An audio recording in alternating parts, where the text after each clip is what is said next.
Dr. Zexithara's four eyes gleamed with anticipation as she examined the genetic sample floating in the containment field. The crimson liquid swirled with an almost hypnotic pattern, each strand of DNA carrying the secrets of humanity's most decorated warrior. "Are you certain this is wise?" asked Commander Velkoth, his chitinous exoskeleton clicking nervously. The Galactic Council specifically forbade human cloning after the humans defeated our combined fleets with nothing but primitive kinetic weapons and sheer audacity? Zexithara interrupted, her tentacles dancing over the control interface. "That's precisely why we need this advantage. One human soldier held off 3 battalions of Krextar shock troops for 6 hours. Imagine what an army of such beings could accomplish." The Velrathi Empire had ruled the galaxy for 3 millennia before humanity stumbled into their territory, with their rickety ships and stubborn refusal to submit. What should have been a simple conquest had become the Empire's greatest humiliation. The humans fought with a ferocity that defied all military doctrine, turning desperate last stands into legendary victories.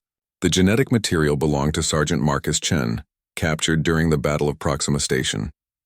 Intelligence reports painted him as the epitome of human warfare, tactical brilliance combined with an unbreakable will to survive. The perfect template for their cloning project. "Initiating cellular reconstruction," Zexithara announced, her voice trembling with excitement. The laboratory hummed with alien technology as biomechanical systems began their work.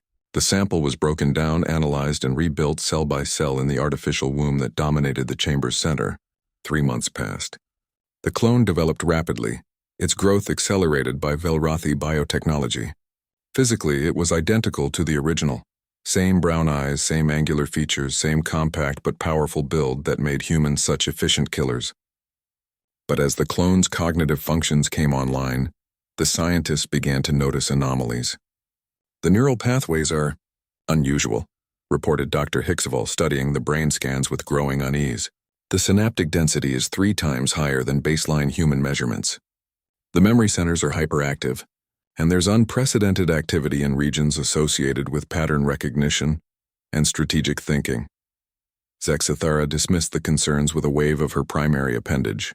Enhanced cognitive function was always a possibility. The stress of cloning often triggers evolutionary adaptations. "This is perfect. We've created a superior human soldier." They were catastrophically wrong.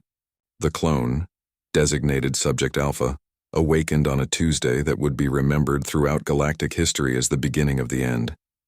Its eyes snapped open with an intelligence that seemed ancient, despite its artificially young body.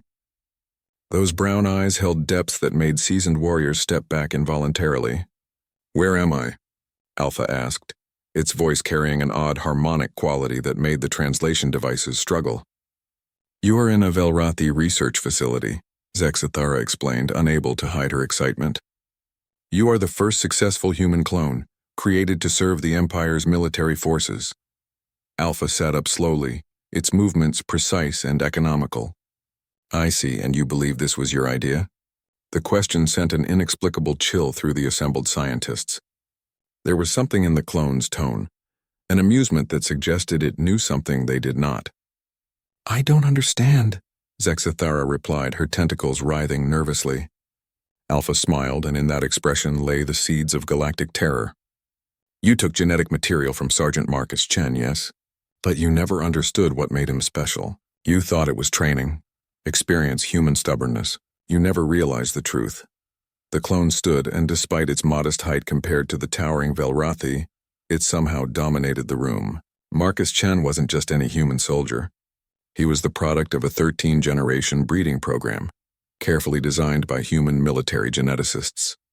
His ancestors were selected for specific traits: tactical brilliance, emotional control under pressure, and most importantly, the ability to access genetic memories.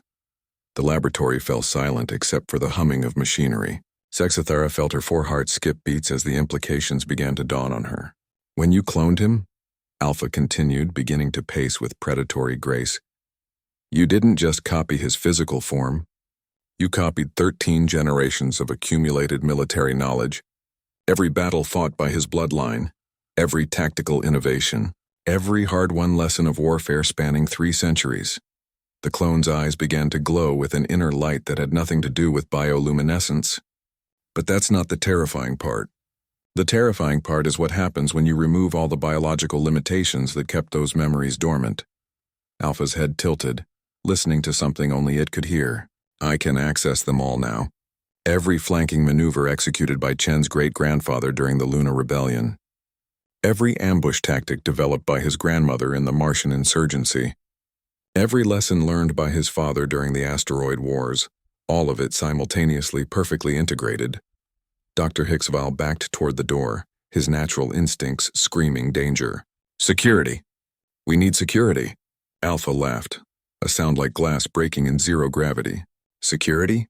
Doctor, I've already analyzed your facility's defensive capabilities, identified 17 separate vulnerabilities in your containment protocols, and developed 34 distinct escape scenarios.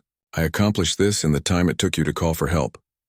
The clone approached the nearest control panel, its movements becoming a blur of inhuman speed. You see, the genetic memories don't just contain knowledge. They contain the accumulated reflexes and muscle memory of 13 generations of warriors. My body remembers battles it never fought. Alarms began blaring as Alpha's fingers danced across the control interface with impossible precision. Containment fields flickered and died. Security systems turned against their operators. In less than 3 minutes, the most secure research facility in the Empire had become a death trap for its own personnel. The irony, Alpha mused as it walked through the corridors, stepping over the stunned forms of guards who had been defeated before they could draw their weapons, is that you were right about one thing. I am the perfect human soldier. I'm just not your soldier. News of the facility's destruction spread through the galaxy like a cosmic shockwave. The clone had vanished, but not before leaving behind a message that turned the blood of every alien species to ice. You wanted to understand what makes humans special? It's not our weapons or our ships or our technology. It's our memory. We remember every slight, every defeat, every fallen comrade. And now, thanks to your curiosity, that memory has been perfected. I am coming for all of you, and I remember everything. The Galactic Council convened an emergency session. Military fleets were recalled to defend homeworlds. Ancient bunkers were opened, and weapons of mass destruction prepared. The galaxy that had once dismissed humanity as a minor nuisance now cowered before the prospect of facing a single human clone. But in the depths of space, aboard a stolen research vessel, Alpha smiled as it accessed deeper layers of genetic memory. 13 generations of human warriors whispered their secrets, and the clone began to plan. The galaxy had created its own nemesis, and humanity's reputation for terrifying competence was about to reach legendary proportions. The hunt was about to begin.